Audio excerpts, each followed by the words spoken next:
मेरा बाप हर रोज़ एक नई लड़की को लाता और मेरी माँ को इशारा कर देता। मेरी माँ हंसते हुए उस लड़की को अपने कमरे में ले जाती।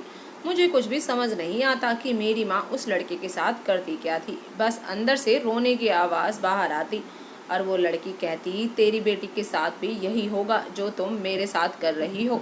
मुझे उन लड़कियों की बातें सुनकर डर लगता। एक दिन इस राज का पता लगाने के लिए मैं अपनी माँ के कमरे में छुप गई, लेकिन मैंने कमरे में जो कुछ भी देखा उसको देखकर मैं बहुत डर गई, क्योंकि मेरी माँ उस लड़की के साथ। दोपहर का वक्त था, हर तरफ खामोशी सी छाई थी। मेरे घर का दरवाज़ा खुला और मेरे पापा घर में दाखिल हुए और उनके साथ एक लड़की भी आई। पापा आते ही माँ को पुकारने लगे। पापा की आवाज़ सुनकर माँ दौड़ती हुई आई। पापा ने आंखों ही आंखों में माँ को इशारा कर दिया, जबकि उस लड़की की निगाह मेरी ही तरफ थी। मैं भी बुत सी बनी बैठी उसी को देखे जा रही थी। वो लड़की बहुत ही खूबसूरत थी। मेरी माँ जल्दी से आगे बढ़ी और उस लड़की का हाथ पकड़कर कमरे में चली गई। जब मैंने अपने पापा की तरफ देखा तो मेरे पापा की नज़र मुझ पर ही थी। पापा मुझसे कहने लगे, क्या हुआ, किस सोच में डूबी हुई हो? जल्दी से उठो और मुझे खाना दो। अब तुम्हें तो पता है कि तुम्हारी माँ सुबह से पहले बाहर नहीं निकलेगी। मैंने हाँ में सर हिला दिया, क्योंकि ये तो हमारे घर का रोज़ाना का ही था। हर रोज़ हमारे घर शाम तक एक न एक नई लड़की आती और माँ उसको अंदर लेकर चली जाती। माँ ने भी आज तक इस बात का कभी एतराज़ नहीं किया था कि तुम हर रोज़ नई नई लड़की क्यों लाते हो।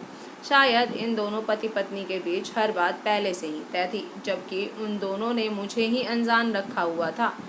मैंने कई बार माँ से पूछा भी था कि पापा, ये नई नई लड़कियाँ माँ लाते कहाँ से हैं और वो यहाँ आकर करती क्या हैं? माँ गुस्से से घूरते हुए मुझे कहती कि अपने काम से काम रखा करो, मेरी माँ बनने की कोशिश मत किया करो।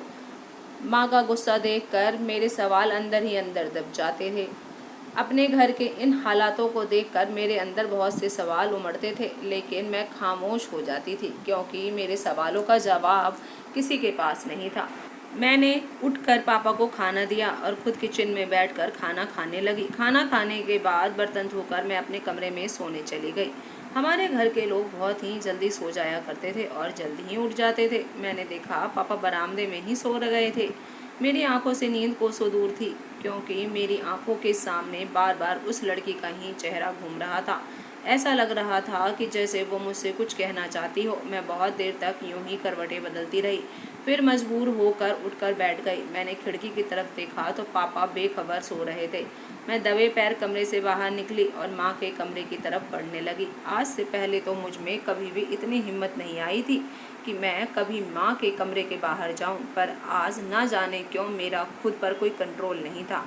मैं दबे पैर दरवाजे के पास जाकर खड़ी हो गई और दरवाज़ा खोलने की कोशिश करने लगी, मगर ये देखकर मुझे हैरत हुई कि दरवाजे को अंदर से लॉक किया गया था। मैं हक्का बक्का सी खड़ी थी कि तभी उस लड़की की आवाज़ मेरे कानों में गूंजने लगी, देख लेना, तुम्हारी बेटी के साथ भी यही होगा जो तुम मेरे साथ कर रही हो। तुम ये मत सोचना कि तुम्हें इसकी माफ़ी मिल जाएगी।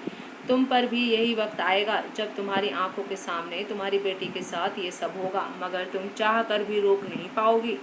तभी मेरी माँ की तेज़ आवाज़ मेरे कानों में गूंजने लगी। वो कह रही थी, अपनी बकवास बंद करो, चुपचाप अपना काम करो। उस लड़की की सिसकने की आवाज़ मेरे कानों में दोबारा आई तो मैं वहाँ खड़े होने की हिम्मत नहीं कर पाई और जल्दी से अपने कमरे में आ गई। मैं अपना सिर पकड़कर बैठ गई। मेरे आंखों से आंसू बहते जा रहे थे। पापा पिछले 6 महीने से नई नई जवान लड़कियों को ले लाया करते थे। क्या इन 6 महीनों में आने वाली हर लड़की मुझे इसी तरह बद्दुआ देती होगी? और क्या यूं ही मेरी माँ के सामने वो लड़कियाँ गिड़गिड़ाती होंगी? मगर मेरी माँ उन लड़कियों के साथ क्या करती थी कि लड़कियां यूं रोती थी और मुझे बद्दुआ देने पर मजबूर हो जाती थी? इस सवाल ने मेरे सर में दर्द कर दिया था।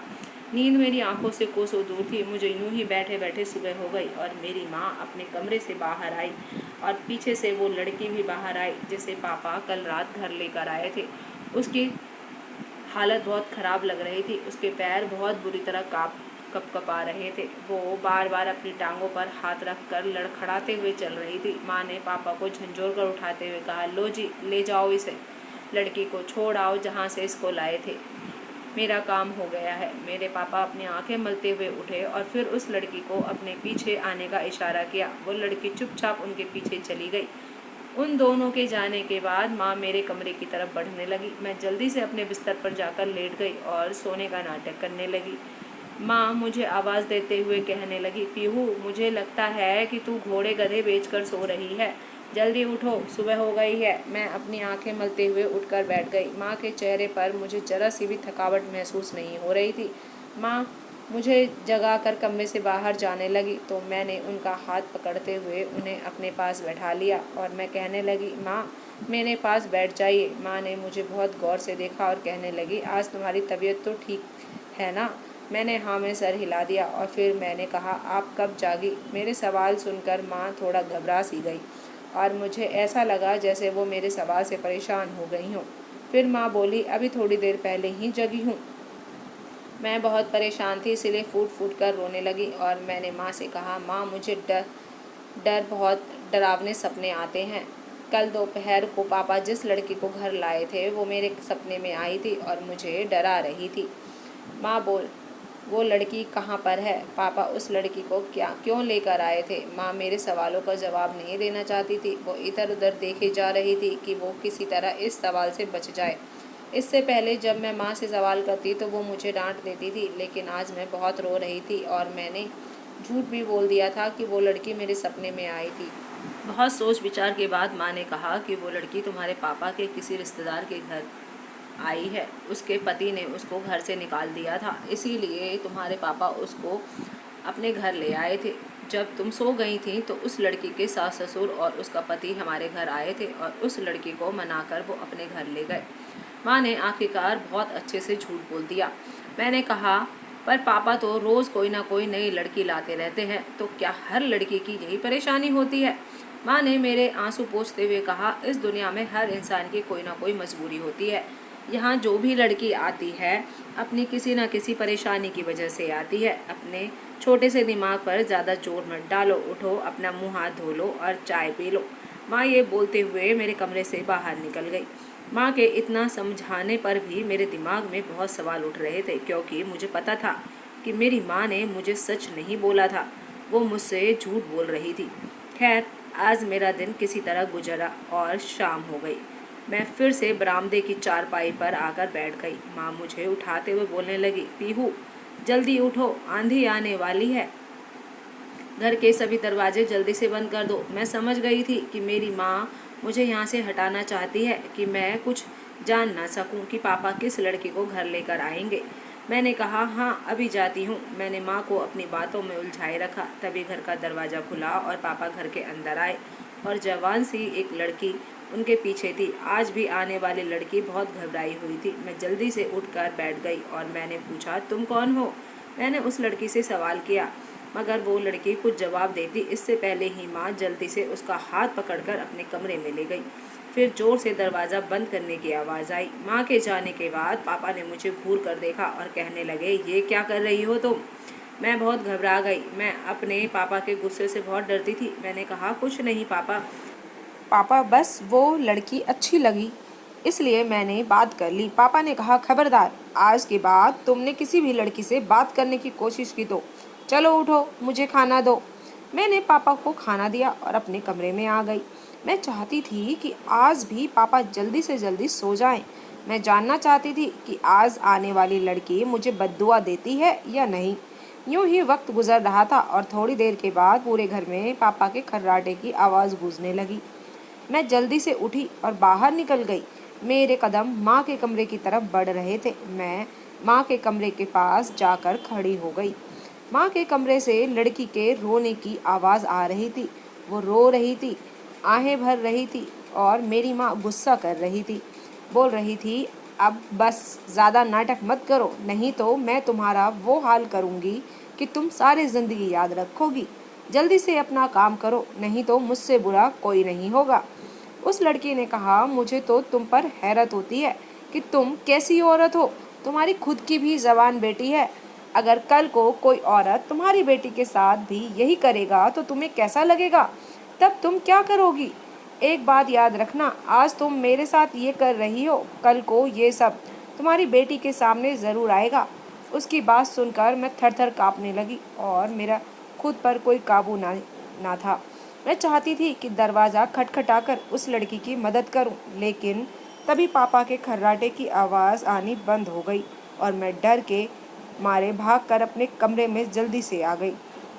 आज मुझे ये तो समझ आ गया था कि मेरे घर में कुछ तो गलत हो रहा था, मगर क्या गलत था जिसका जवाब मेरे पास नहीं था। फिर मैंने सोचा कि जो भी मेरे घर में गलत हो रहा है उसका पता तो मैं लगा कर रहूँगी। इससे पहले तो मैंने अपनी ज़िंदगी बहुत ही बेखबरी से गुजारी थी, लेकिन अब मैं चौकन्ना हो गई थी। मैं अब बड़ी ही गहरी निगाह रखा करती थी कि कौन आता है कौन जाता है। मेरी माँ की एक सहेली थी जिसका नाम सुनीता था। सुनीता आंटी अक्सर ही हमारे घर आया जाया करती थी। वो जब भी हमारे घर आती माँ उसे अपने कमरे में ले जाती। फिर ना जाने दोनों सहेलियाँ घंटों क्या बातें करती, मुझे समझ नहीं आता था। माँ के इस राज से सुनीता आंटी पूरी तरह वाकिफ़ होगी। मुझे इस बात का भी अंदाज़ा था कि वो माँ के इस राज से पर्दा नहीं उठाएगी। फिर भी मैं एक अपनी कोशिश करके देखना चाहती थी। शुरू से ही आंटी मुझसे बहुत अच्छे से बात करती थी। उन्हें जब भी कोई अच्छी ड्रेस खरीदनी या सिलवानी होती तो वो मुझसे नए फैशन के बारे में पूछती रहती थी। अक्सर मुझे कहती कि तुम आज के ज़माने की लड़की हो, तुम्हें फ़ैशन के बारे में ज़्यादा पता होगा। एक दिन वो मेरे घर आई तो मेरे बारे में पूछने लगी। मैं उनसे नज़र बचाकर छत पर चली गई। छत पर जाने का मेरा एक ही मकसद था कि मैं उनसे अकेले में बात कर सकूं, क्योंकि माँ के सामने तो उनसे इस बारे में कोई बात हो नहीं सकती थी। थोड़ी ही देर में माँ की आवाज़ आई, पीहू तुम कहाँ हो, देखो तो आंटी तुमसे मिलने आई है। मैंने माँ से कह दिया, माँ मैं छत पर हूँ, बहुत अच्छी हवा चल रही है, आंटी से बोल दीजिए कि वो छत पर ही आ जाए। मेरे कहने पर माँ ने आंटी को छत पर भेज दिया। आंटी मुझसे पूछने लगी कि पीहू आजकल के फैशन में कैसे सूट चल रहे हैं, मुझे बताना, मुझे सिलवाना है। मैंने जानबूझकर कहा, आंटी आजकल के फैशन में तो पैंट सलवार चल रही है। पापा कल जिस लड़की को घर लेकर आए थे उसने भी पैंट सलवार पहन रखा था, उसके ऊपर बहुत जच रहा था। मेरी बात सुनकर सुनीता आंटी बहुत ही हैरानी से बोली, क्या तुम्हारे घर कोई मेहमान आया था? तुम किस लड़की की बात कर रही हो? तुम्हारी माँ ने तो एक बार भी जिक्र नहीं किया। मुझे लगा कि आंटी मुझसे कुछ छिपा रही है। फिर मैंने कहा, नहीं आंटी, कोई मेहमान नहीं आया था, बस वही हर रोज़ आने वाली लड़कियां। पापा हर रोज़ कोई ना कोई नई लड़की लेकर आते हैं और माँ उन्हें अपने कमरे में ले जाती है। वो लड़की रात भर माँ के कमरे में रहती है, फिर सुबह होने से पहले फिर पापा के साथ चली जाती है। मेरी बात सुनकर तो आंटी के होश ही उड़ गए थे। आंटी बोलने लगी कि मेरे अलावा भी तुम्हारी माँ की कोई सहेली है क्या? मैं तो आंटी से इसी बातें इसलिए कर रही थी जिससे कि वो मुझे मेरी माँ की सारी बात बता दे। मैंने कहा, नहीं आंटी, मुझे नहीं पता कि माँ की कोई सहेली है या नहीं। अगर माँ की कोई सहेली है तो माँ के कमरे से लड़की के रोने की आवाज़ क्यों आती है? मेरी बातें सुनकर आंटी बोली, तुम ये कैसी बातें कर रही हो? ये कौन सी बात है? आंटी अपने कपड़ों के बारे में बात करना ही भूल गई। आंटी ने मुझसे बोला कि मैं तो तुम्हारे घर बरसों से आती हूँ, लेकिन मुझे कैसे पता नहीं चला। आंटी मेरी बात सुनकर बहुत परेशान हो गई। मुझे ये तो अंदाज़ा हो गया था कि आंटी को इस बारे में कुछ नहीं पता। मैंने कहा, आंटी हो सकता है कि ये बहुत ही अंदर की बात हो, इसीलिए आपको इस बारे में माँ ने कभी कुछ नहीं बताया होगा। मैंने आंटी से बोला, आंटी आप माँ से इस बारे में मत पूछना, नहीं तो माँ को मुझ पर ही शक होगा। आंटी ने अपनी सहमति जताते हुए अपना सिर हिला दिया। आंटी ने मुझसे बोला कि क्या तुम्हें अंदाज़ा है कि तुम्हारी माँ के कमरे में क्या होता है? नहीं आंटी, मुझे कुछ नहीं पता। मैंने तो आपको ये बात इसलिए बताई थी कि शायद आपको इस बारे में कुछ पता होगा। मुझे उन लड़कियों के रोने की आवाज़ से बहुत परेशानी होती है। आप मुझे बताओ कि मैं उन लड़कियों की मदद कैसे करूं? मेरी बातें सुनकर सुनीता आंटी ने मेरा हाथ पकड़ लिया, मुझे तसल्ली देने लगी कि तुम फिक्र मत करो, हम दोनों मिलकर इस मसले का कोई ना कोई हल निकाल लेंगे। मैं कुछ ऐसा करूंगी कि तुम्हारी माँ मुझे सच्चाई बताने के लिए बेबस हो जाएगी। मैंने आंटी से बोला, आप जल्दी से जैसे तैसे करके सच का पता लगा लो। आंटी ने अपना सिर हिलाया और मुझे तसल्ली देकर चली गई। आंटी बहुत अच्छी औरत थी। अब मैंने ये काम आंटी को दे दिया था तो मुझे बहुत सुकून मिल रहा था। अभी भी मेरे पापा और माँ का रोज़ का वही रूटीन था, रोज़ एक नई लड़की लाना और सुबह वापस ले जाना। आज बहुत दिनों बाद सुनीता आंटी हमारे घर आई थी। मैं अपने कमरे में बैठकर पढ़ रही थी। उनको देखकर मैं अपनी खिड़की के पास आकर खड़ी हो गई। आंटी ने आते ही माँ से पूछा कि कल तुम्हारे घर करीब 7 बजे भाई साहब के साथ एक लड़की कौन आई थी। मेरी माँ पानी पी रही थी और आंटी की बात सुनकर पानी उनके गले में अटक गया। वो बहुत तेज तेज खांसने लगी। आंटी ने अपनी बात दोबारा दोहराई। फिर मेरी माँ ने खुद पर काबू पाते हुए बोली, सुनीता तुम कैसी बात कर रही हो? हमारे घर कौन लड़की आएगी? आंटी बोली, तुम भी कमाल करती हो। कल मैंने अपनी आंखों से देखा था। मैंने खुद देखा था। मैं तो उसी लड़की से मिलने आई हूँ। मुझे लगा कि शायद कोई तुम्हारी रिश्तेदार होगी। माँ ने बात को संभालते हुए बोला, अच्छा वो लड़की, वो तो पीहू के पापा की रिश्तेदार थी। वो तो खड़ी खड़ी आई और चली गई। वो तो कुछ ही देर के लिए आई थी तो मेरे दिमाग से उतर गई। सुनीता आंटी बोली, अच्छा ठीक है, ये बताओ पीहू कहाँ है? मुझे उससे मिलना है था। उसने मुझे बताया नहीं सूट के डिज़ाइन के बारे में। उसने बोला था कि इंटरनेट से ढूंढ कर बताऊंगी। मेरी माँ ने मेरे कमरे की तरफ इशारा कर दिया और आंटी मेरे कमरे में आ गई। आंटी मेरे कमरे में आ गई और बोली, तुम्हारी माँ अपना राज हमें आसानी से नहीं बताएगी। तुम एक काम करो, रात को मेरे घर आ जाना। हम वहीं बैठकर कुछ सोचेंगे कि तुम्हारी माँ के राज के बारे में कैसे पता करें। मैंने हाँ बोल दिया। आंटी बोली, रात में मैं तुम्हारे घर के बाहर तुम्हारा इंतज़ार करूँगी। तुम किसी को बिना बताए बाहर आ जाना। आंटी ने मुझे 10 बजे का समय दिया था। मेरे आने के बाद से आंटी बहुत खुश हुई थी। सारा दिन मेरा यूं ही निकल गया। हमारे घर आज भी एक लड़की आई थी। मेरी माँ उसे लेकर अपने कमरे में चली गई और पापा खाना खाकर सो गए। पापा के सोने के बाद मैं दबे पैर अपने घर से बाहर निकल गई और आंटी मुझे बाहर ही खड़ी मिली। आंटी ने मुझे अपने घर जाने के लिए बोला। मैं उनके कहे मुताबिक उनके घर चली गई। मैंने आज से पहले कभी भी सुनीता आंटी का घर नहीं देखा था, लेकिन मैंने जैसे ही उनके घर में कदम रखा मेरे तो होश ही उड़ गए, क्योंकि उनका घर तो बहुत ही खूबसूरत था और उनके घर में दुनिया जहान की सारा सामान था। मुझे सब देखकर बहुत ही हैरानी हुई थी, क्योंकि सुनीता आंटी तो एक विधवा थी। मैंने सोचा कि उनके पास इतने पैसे कहाँ से आता है कि उन्होंने अपने घर को इतना खूबसूरत बना रखा था। आंटी मेरा हाथ पकड़कर मुझे अपने कमरे में ले गई। मैंने कहा, आंटी उस मसले का क्या, हम इसका क्या हल निकालेंगे? आंटी ने कहा, पीहू इस बारे में बाद में बात करेंगे, पहले तुम मेरी बात सुनो। पूरी रात पड़ी है हमारे पास इस बारे में बात करने के लिए। आंटी ने मुझे बोलते हुए अपनी अलमारी से एक लहंगा निकाल कर दिया और बोली, लो इसे पहन लो। मैंने बहुत ही हैरानी से आंटी को देखा और कहने लगी, आंटी हम तो अपना काम करने आए थे और आप मुझे लहंगा पहना रही हैं। आंटी गुस्से से बोली, मैं जैसा जैसा कह रही हूँ वैसा वैसा करो। मैंने कहा, पर आंटी। फिर आंटी बोली, प्लीज़ इस लहंगे को पहन लो। आंटी ने बोल कर उस राज के बारे में पता लगाने में बहुत काम आएगा। मुझे आंटी की बात बिल्कुल भी समझ नहीं आ रही थी, लेकिन उनके बार बार बोलने पर लहंगा पहन लिया और उसके बाद वो मेरा मेकअप करने लगी। मेकअप करने के बाद मैंने खुद को शीशे में देखा। मैं बहुत ही खूबसूरत लग रही थी। मुझे तैयार करके आंटी दूसरे कमरे में ले गई। वहाँ जाकर मैं हक्का बक्का रह गई, क्योंकि वहाँ एक बहुत ही बड़ा कालीन बिछी थी। बहुत सारे आदमी बैठे हुए थे। आंटी ने कहा, पीहू अब तुम नाचना शुरू करो। आंटी की बात सुनकर मैंने कहा, आंटी आप ये क्या कह रही हैं? हम तो ये किसी और काम से आए थे ना। आंटी ने मुझे घूरते हुए कहा, अगर तुम नहीं नाची तो मैं तुम्हें इन आदमियों के हवाले कर दूंगी। उनकी बातों से मैं बहुत डर गई और मैंने नाचना शुरू कर दिया। मैं पूरी रात नाचती रही और सुबह हो गई। सारे आदमी अपने घर चले गए। उसके बाद आंटी ने बहुत सारे पैसे मेरे सामने रख दिए और बोली, ये लो पीहू तुम्हारी आज रात की कमाई। मैंने रोते हुए कहा, पर आंटी आपने मेरे साथ ऐसा क्यों किया? मैंने देखा तो आंटी की भी आंखें नम थीं। आंटी रोते हुए कहने लगी, आज से 15 साल पहले मैं जैसे ही कॉलेज जाने के लिए निकली तभी एक गाड़ी मेरे सामने आकर रुकी और मुझे उस गाड़ी में बैठे लोगों ने अगवा कर लिया। मैं चीखती चिल्लाती रही, लेकिन मेरी बात किसी ने नहीं सुनी। तुम्हें अंदाज़ा है कि मुझे किसने अगवा किया था? वो कोई और नहीं, तुम्हारे पापा थे। उन्होंने मुझे अगवा करके तुम्हारी माँ के पास ले गई। तुम्हारे माँ बाप लड़कियों को अगवा करके उन्हें नाचने गाने पर मजबूर करते हैं।